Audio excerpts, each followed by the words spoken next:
in me and my tone. You can't step to my throne. They ain't worth.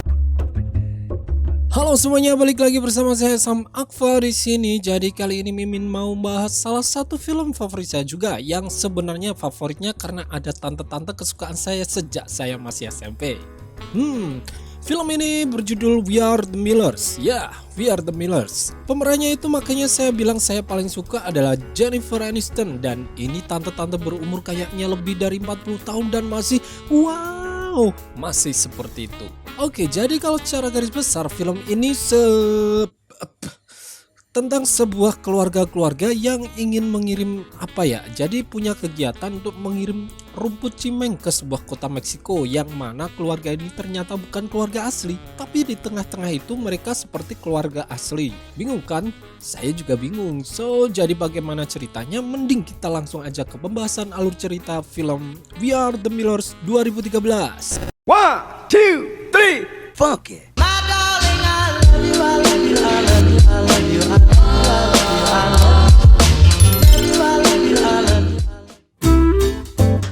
Di awal film kita akan diperkenalkan dengan David, seorang penjual rumput cimeng kelas bawah. Pelanggannya mulai dari ibu-ibu janda anak satu, ada Pak Lurah, terus juga ada mas-mas penjual warteg hingga seorang tunawisma.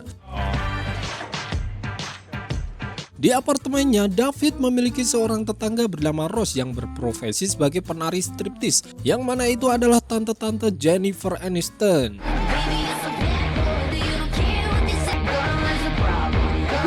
Meski sudah setengah baya, penampilan Rose selalu ditunggu di sana. Namanya juga tante-tante, pengalamannya pasti banyak. Oke, kita lanjut. Selain Rose, ada juga Kenny, cowok polos beralis Nike. It's called flirting, Kenny. You'll learn about it in college. Malam itu tepat di depan apartemennya, Kenny melihat seorang gadis bernama Casey yang sedang dikeroyok preman. Ia pun berusaha membantu, tapi malah dia ikutan dikeroyok. Hey, leave her alone. David yang tidak sengaja melihat kejadian itu pun tidak tinggal diam. Ia mulai menghampiri dua bocil tadi. Sialnya, saat mencoba membela sampai terlibat baku hantam, uang hasil jualan cimengnya justru berhasil dibawa kabur oleh preman-preman bocil tadi.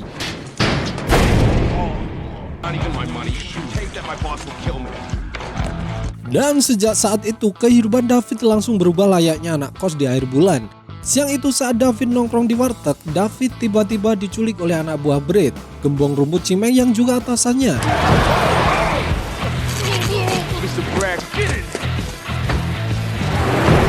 Kekayaan Brad ini sepertinya melebihi Crazy Rich Surabaya. Saking kayanya, Brad bahkan punya paus orca sebagai peliharaan.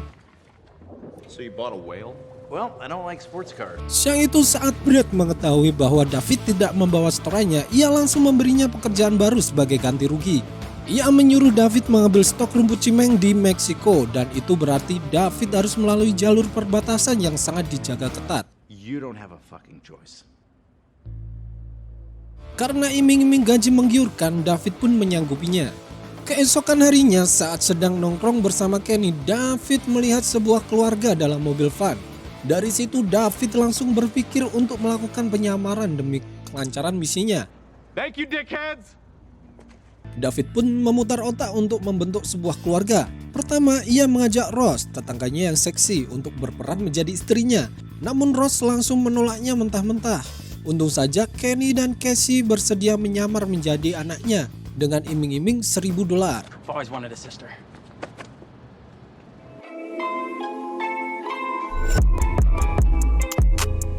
Tak diduga, sesampainya di bandara, Rose menyusul mereka karena himpitan ekonomi yang menimpanya. Honey, hi! I want 30,000 now.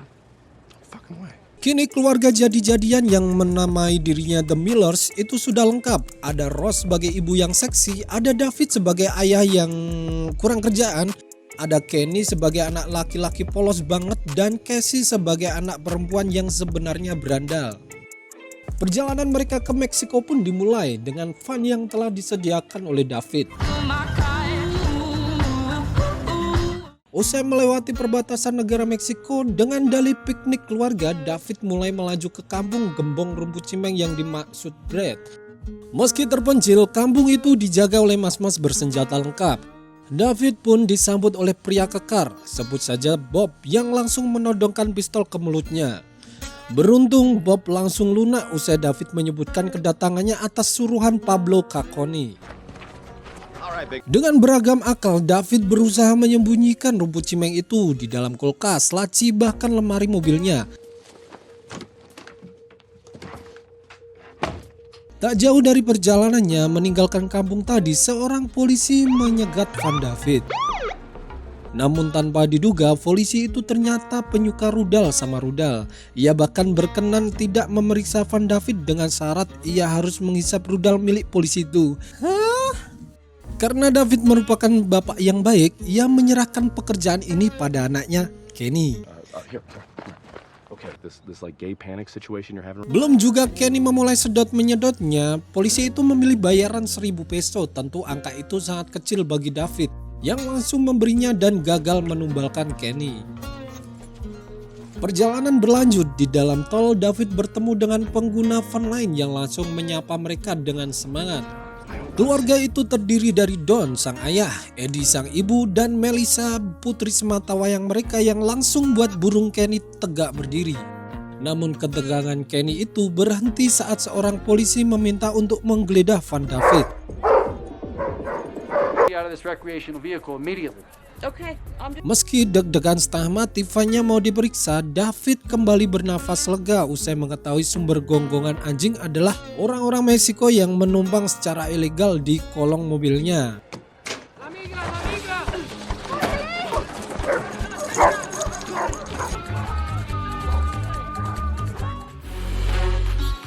Di tengah perjalanan, mereka merasa bersyukur karena berhasil melewati tantangan yang ada. Sebagai perayaan, Ross memutar lagu dan mereka mulai bernyanyi layaknya keluarga halilintar. Rainbow yesterday, but too many storms I given me. Is it because my life in 10 shades of gray? So the rest is up to me and dog. Sementara itu, di markas narkoba datang seorang yang mengaku bernama Pablo. Kedatangan itu tentu membuat Bob bingung. Pasalnya tadi ada pria datang dan mengaku suruhannya. Nah, di sini kita tahu bahwa David telah dibohongi Brad. Karena ia sebenarnya disuruh mencuri rumput cimeng milik Pablo. Sementara itu, tiba-tiba saja van milik David mogok. Karena merasa kesal, Casey dan Ross memilih pergi. Bye. What? Wait up. Plan? Really? Good plan. You don't have any plan. Tidak berselang lama, keluarga rempong yang mereka temui di perbatasan itu kembali menemukan mereka dan akhirnya Don menderek mobil David dan memberinya tumpangan. Selama perjalanan, mereka mulai menceritakan keluarga satu sama lain. Di sini, David dan Ross berpura-pura menjadi sebuah keluarga harmonis. Tapi dari sorot matanya, David terlihat benar-benar menghayati perannya. She starts to bring up this really big. Lalu saat Don menyuruh David mengambil peta di laci mobil, David langsung terkejut dengan pistol dan lencana yang dia temukan. Dan ya, tepat sekali, rupanya Don ini seorang polisi divisi narkotika. Seketika The Millers langsung panik. Sayangnya saat mereka berencana kabur, bengkel tujuan mereka malah tutup. There's not another repair shop nearby? Terus dengan senang hati, Don mengajak The Millers camping bersama sambil menunggu bengkel buka besok pagi. Karena tidak punya pilihan, The Millers pun mengiyakannya. Malam harinya saat camping di hutan, mereka mengisi kekosongan itu dengan bermain kuis bersama. Oh, it's a penis. It's a big dick. Those are... Black cock down. See how it was up? Selain itu, Kenny terlihat mulai mendekati Melissa. Tanpa sepengetahuannya, David, Casey, dan Ross mengamati pergerakan itu. Ibarat bapak ibu lagi mergokin anaknya untuk kencan pertama kali. Kenny dan Melissa pun cepat akrab, sampai akhirnya Melissa mengirim kode untuk mengajak Kenny adu jigong. Namun sayangnya bocah beralis Nike itu salah meresponnya. Saat Casey bertanya alasannya mengapa ia menolak adu jigong itu, dengan polos Kenny mengaku bahwa ia belum pernah berciuman. Well, I've never really kissed a girl before. What? I thought you said you were like 18. Tanpa ragu, Casey langsung mengajarinya cara cipokan dan di tengah pengajaran itu, Ross juga datang dan tak mau kalah memberikan pelatihan pada Kenny. Really? Yes. Setelah itu, Kenny mempraktikannya ajaran Ross pada Casey dan begitu pula sebaliknya. Ya, pemuda ini menang banyak banget. Sialnya, Melissa tiba-tiba datang dan langsung kecewa pada Kenny. Nah, sogo. Fuck. Keesokan harinya, Don mengantarkan keluarga David ke bengkel van mereka dan meninggalkannya karena van itu sudah jadi. Tapi ternyata di bengkel itu sudah ada Pablo yang langsung mengancam untuk membunuh David dan keluarganya. Karena khawatir keluarga jadi-jadiannya dibunuh, David malah ngebongkar rahasianya. Ia memperkenalkan diri sebagai David, gembong rumput cimeng kelas bawah. Kenny sebagai tetangganya yang masih bau kencur, Casey sebagai anak punk, dan Ross sebagai penari striptis. Mendengar kata striptis, Pablo langsung minta Ross menari di depannya. Dan tanpa ragu, Ross langsung menunjukkan kebolehannya. Meski sudah setengah bayak, kecantikan dan lekuk tubuh Ross masih berhasil merebut perhatian bocah kencur seperti Kenny juga.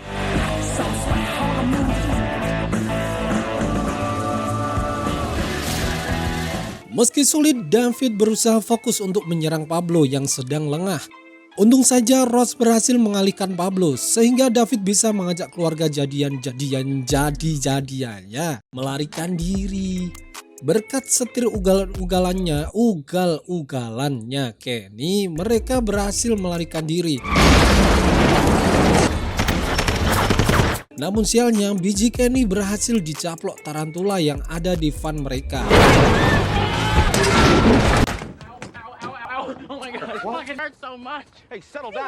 Dan akhirnya David membawa Kenny ke rumah sakit. Atas anjuran dokter, mereka harus mengobati Kenny beberapa jam.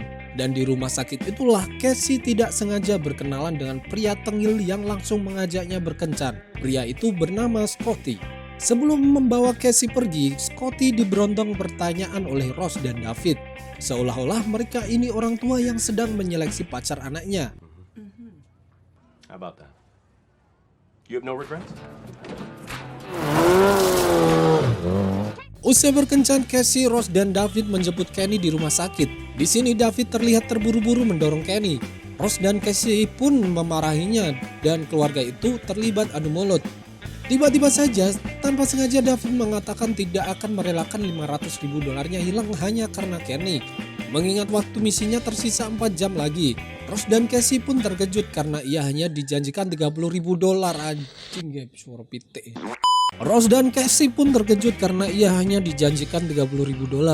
Tapi Kenny lebih terkejut lagi karena ia sama sekali tidak dijanjikan uang, melainkan seorang volunteer. We want to renegotiate. No. Karena kesal, Casey memilih pergi, sedang David yang dikejar waktu juga memilih pergi meninggalkan Ross dan Kenny yang bimbang. Di tengah perjalanan, tidak sengaja David memutar lagu yang sering dinyanyikan bersama keluarga jadi-jadiannya. Hal ini sontak membuatnya throwback dengan peristiwa beberapa hari belakangan. Di tempat lain, Casey sedang curhat pada Scotty bahwa perjalanannya selama ini sangat menyenangkan dan membuatnya merasa memiliki keluarga. Namun Scotty tidak peduli, dia malah fokus dengan serabi lempit Casey. Untung saja ada Ross yang langsung menghajarnya. Saat itu tiba-tiba saja David langsung menyusul mereka. Dia menceritakan betapa kesepiannya dia menempuh perjalanan sendirian. David juga mengaku sangat merindukan candaan mereka di mobil dan mengajak mereka kembali ke perjalanan sambil bertekuk lutut.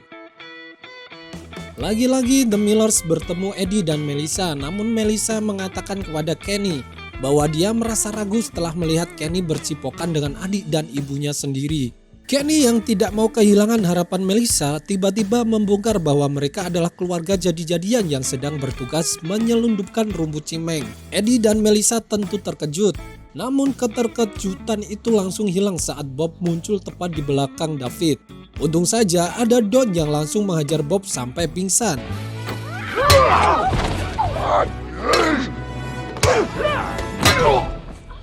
Namun tiba-tiba Pablo datang dan menyandra Melissa, tapi ia langsung melepaskannya karena salah sasaran. Untung saja di tengah ancaman itu David berhasil mengcounter attack Pablo dan dengan bantuannya Don, ia berhasil melumpuhkannya. That was amazing. Grab a seat.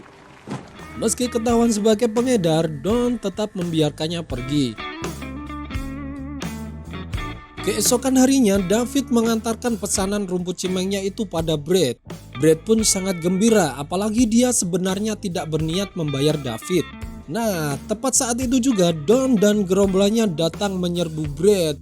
Help me, hell, and for now. Rupanya David telah bekerja sama dengan Don karena dengan begini semua tuntutan atas dirinya akan dihapuskan. Dan pada akhirnya kita akan melihat Cassie, David, Rose, dan Kenny kini tinggal dalam satu atap. Layaknya sebuah keluarga masa kini. Mereka juga senang merawat tanaman mahal untuk demi menyongsong kehidupan kedepannya. Dan film pun berakhir.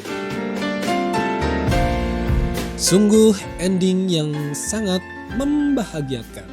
Kenapa saya memilih film ini? Balik lagi karena sebenarnya karena Jennifer Aniston emang